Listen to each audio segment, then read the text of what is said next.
तो काम ही है राम नाम जपना, पराया माल अपना।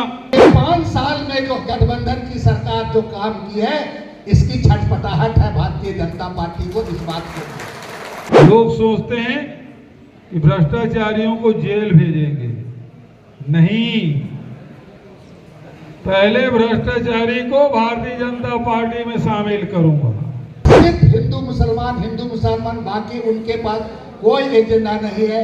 इसी को लेकर के लगातार आकर के यहाँ उनकी छटपटाहट दिखाई दे रही है।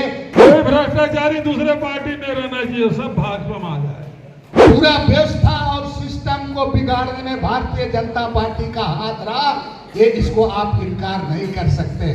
किसी भी भ्रष्टाचारी को छोड़ूंगा नहीं। झारखंड में विधानसभा चुनाव को लेकर कांग्रेस ने भी अपनी गतिविधियां तेज कर दी हैं।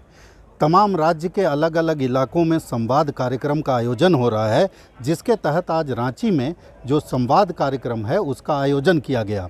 इस आयोजन में सभी प्रखंड अध्यक्षों के साथ साथ प्रकोष्ठों के अध्यक्ष, स्टेट के डेलीगेट्स के साथ साथ पार्टी के जो प्रभारी हैं गुलाम अहमद मीर और छत्तीसगढ़ के पूर्व मुख्यमंत्री भूपेश बघेल भी शामिल हुए। मुख्य रूप से लोगों को ये बताया गया कि चुनाव में किस तरह से जाना है, किन रणनीतियों को लेकर के आगे बढ़ना है।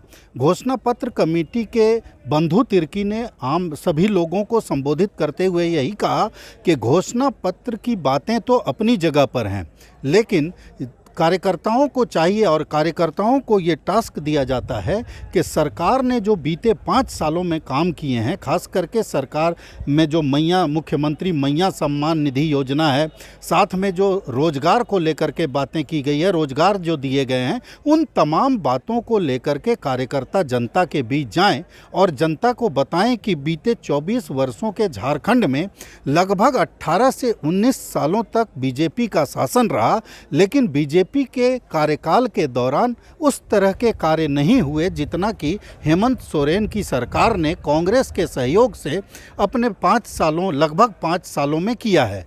तो कार्यकर्ताओं को ये जिम्मेदारी दी गई। दूसरे तरफ भूपेश बघेल ने कार्यकर्ताओं को संबोधित करते हुए कहा कि जिस तरह से लगातार बीजेपी के बड़े नेता आ रहे हैं और कहीं ना कहीं सांप्रदायिक सद्भाव बिगाड़ने का काम कर रहे हैं, ये बीजेपी की आदत है और इस आदत का जवाब जो है वो कार्यकर्ताओं को सौहार्द बनाकर जनता के बीच जाकर अपनी बातें रखना, यही उसका सही जवाब हो सकता है।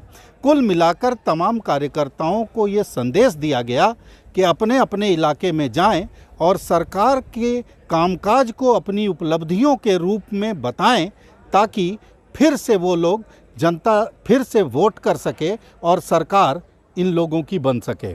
भारत एक्सप्रेस के लिए कैमरामैन धर्मेंद्र के साथ मधुकर आनंद, ललगुटुआ, रांची।